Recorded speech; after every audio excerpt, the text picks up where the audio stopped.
নমস্কার বন্ধুরা, নতুন রেসিপিতে আপনাদের স্বাগত। আজকে আমি আবার একটা অন্যরকম রেসিপি নিয়ে এসেছি। আজকে আমি করে দেখাবো ডুমুর, ডালের বড়ি দিয়ে ডুমুর রান্না করব। আর দেখুন বন্ধুরা, ডুমুরটা একদম কচি কচি ডুমুর। এটা আমি কেটে নিয়েছি, কেটে ধুয়ে নিয়েছি। এটা কাটতে অনেকটা টাইম লাগে, ওর জন্য আগে কেটে নিয়েছি, নাহলে ভিডিওটা বড় হয়ে যাবে। আর একদম কচি কচি ডুমুর, দেখুন বন্ধুরা, একটাও বীজ হয়নি। বীজ হলেও অসুবিধা নেই, চামচের পেছনে করে বীজটা ছাড়িয়ে দিলেও হয়ে যায়। আর এই কচি ডুমুর খেতে খুব ভালো লাগে, তার জন্য নিয়ে নিয়েছি ডুমুর, আলু দেবো, টমেটো, আদা, ডালের বড়ি, এটা কাশ্মীরি লঙ্কার গুঁড়ো, গরম মশলা, ঘি, সাদা তেল, নুন, হলুদ গুঁড়ো, লঙ্কা গুঁড়ো, জিরের গুঁড়ো, কালো জিরে। আর কিছু লাগবে না। প্রথমে আমি ডুমুরটা একটু সেদ্ধ করতে দিয়ে দেবো, দিয়ে আলু, টমেটো এগুলো কেটে নেবো আর আদাটা বেটে নেবো। তার জন্য একটু ডুমুরটা একবারে ধুয়েই নিয়ে এসেছি।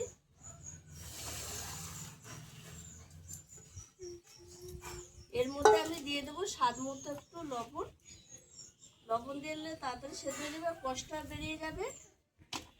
আর দিয়ে দেবো হলুদ গুঁড়ো, দিয়ে ঢাকা দিয়ে দেবো। তার মধ্যে আমি আলু, টমেটো কেটে নেব আর আদাটাও কেটে নেব, এটা সেদ্ধ করতে হয়। দেখুন বন্ধুরা, ডুমুরটা এরকম জল বেরিয়েছে, একদম কালো জল বেরিয়েছে। আর ডুমুরটা আমার সেদ্ধ হয়ে গেছে। এবার আমি জলটা গেলে নেব ডুমুরে, দিয়ে কড়াই বসিয়ে দেবো। তেল গরম হয়ে গেছে, এবার আমি বড়িগুলো ভেজে নেব। সব বড়ি দেবো না, অর্ধেকটা দেবো। এই বর্ষার সময় ডুমুরগুলো খুব কচি কচি হয়, এই ডুমুরগুলো খেতেও খুব ভালো লাগে। এইভাবে একবার বড়ি দিয়ে রান্না করে খেয়ে দেখবেন, অসাধারণ লাগে। আর এই ডুমুর আমি পেঁয়াজ রসুন দেবো না, পেঁয়াজ রসুন ছাড়াই করবো, নিরামিষ।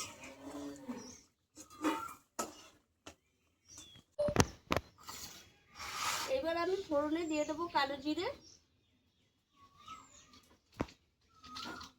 আলুগুলো দিয়ে দেবো। আলুগুলো একটু ভালো করে ভেজে নেব।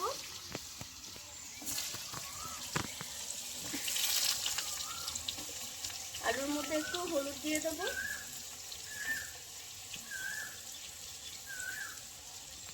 একটু লবণ দিয়ে ভালো করে ভেজে নেবো আলুগুলো।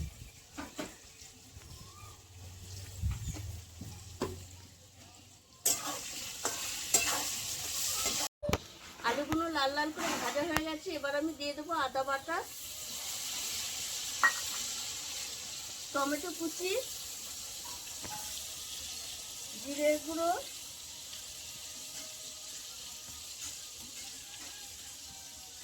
লঙ্কা গুঁড়ো, সামান্য একটু জল দিয়ে মশলার সঙ্গে আলুটা ভালো করে কষিয়ে নেব।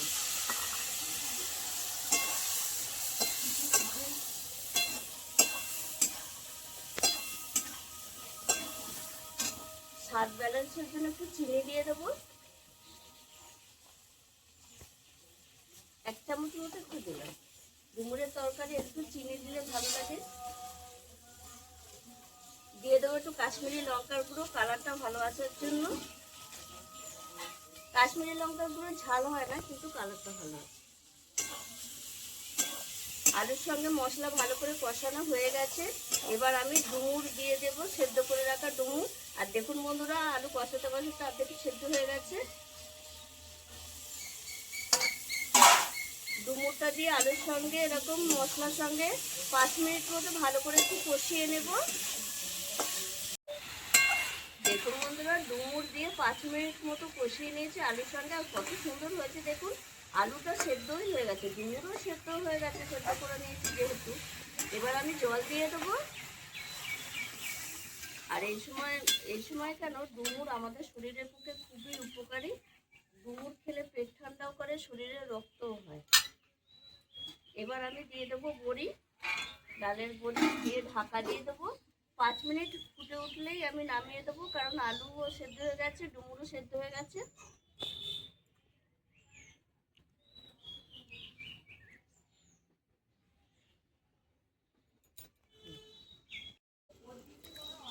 পাঁচ মিনিট হয়ে গেছে, ঢাকা দিয়েছি। কত সুন্দর হয়েছে। নিরামিষ যে একটা ডুমুর রান্না করেছি বড়ি দিয়ে, মনেই হচ্ছে না। মাংসর স্বাদকেও হার মানাবে এই ডুমুর রান্নাটা। এত অসাধারণ লাগে খেতে, আপনারা না করে খেলে ভাবতেই পারবেন না। নাম হয়ে গেছে, নামাবার আগে আমি একটু ঘি গরম মশলা দেবো। এটা যেহেতু নিরামিষ করেছি, আপনারা ইচ্ছে হলে দেবেন, যারা ঘি গরম মশলা পছন্দ করে না তারা দেবেন না, তাতেও ভালো লাগবে। এইভাবে একবার, কত সুন্দর লাগছে। এই দিয়ে মাংসের স্বাদকেও হার মানাবে। এই দিয়ে এক থালা ভাত অনাসে খাওয়া যাবে। আর আলু ডুমুর সব কিছু সেদ্ধ হয়ে গেছে, এবার আমি নামিয়ে নেব।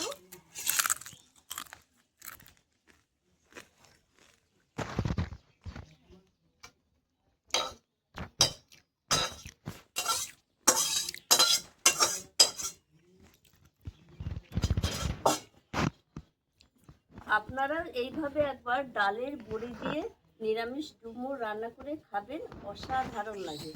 আর আমার এই রেসিপিটি যদি আপনাদের ভালো লেগে থাকে তাহলে লাইক করবেন, শেয়ার করবেন, সাবস্ক্রাইব করবেন।